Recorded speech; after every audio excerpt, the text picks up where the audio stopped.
वोटों से भी। नरेश परिणा ने प्रेस कॉन्फ्रेंस की और उन्होंने कहा कि 1 लाख मतों से जीतना तो छोड़ दो, मैं उल्टा 15,000 वोटों से जीत के आऊंगा। उस पर क्या कहेंगे? देखिए, वो तो उनको कहना चाहिए, वो अगर नहीं कहेंगे उनके पीछे जो 2-4 लोग दिखते हैं वो भी नहीं दिखेंगे। और कुछ लोग तो मैंने भी उसमें रखे कि बाबा जरा उनको अरे भाई मेरी पुरानी पार्टी है तो थोड़ा सा तो पुराने पार्टी के लोगों को संरक्षण देना मेरा कर्तव्य है। इसी को ऐड ऑन करते उन्होंने ये इल्जाम लगाया आपके ऊपर, इल्जाम कि प्रताप सरनाइक ने ज्यादातर उद्घाटन में बिलीव किया है, काम कौन से पूर्ण हुए उनसे पूछो। ये मनेरा साहब का इल्जाम है सर। बराबर है, मगर मेरा ऐसा कहना है कि मीरा भाईंदर की शुरुआत कहाँ से होती है और खत्म कहाँ पे होती है, बाउंड्री ओड़ा माजोड़ा की, ये भी उनको अभी तक पता नहीं है। मेरा तो इसका जवाब तो मेरे से ज्यादा आप लोग देना चाहिए, क्योंकि 15 साल से तो आप मुझे नजदीक से जानते हो। मगर फिर भी क्या रहता है, हर इंसान को देखिए इलेक्शन के दौरान ये जो चीजें हैं ये तो करनी ही पड़ती है, अगर ये नहीं करेंगे तो चलेगा।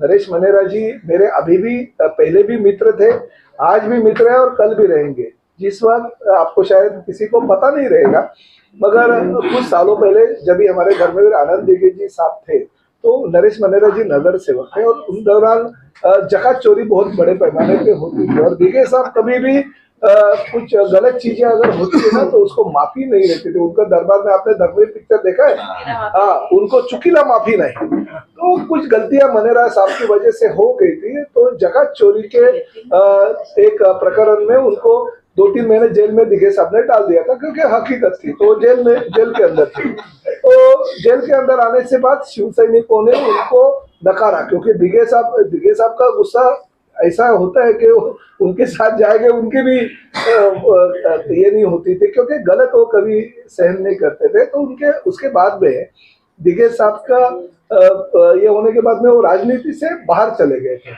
मगर उसी दौरान मेरी 2009 की इलेक्शन आ गई, तभी दिगे साहब नहीं थे।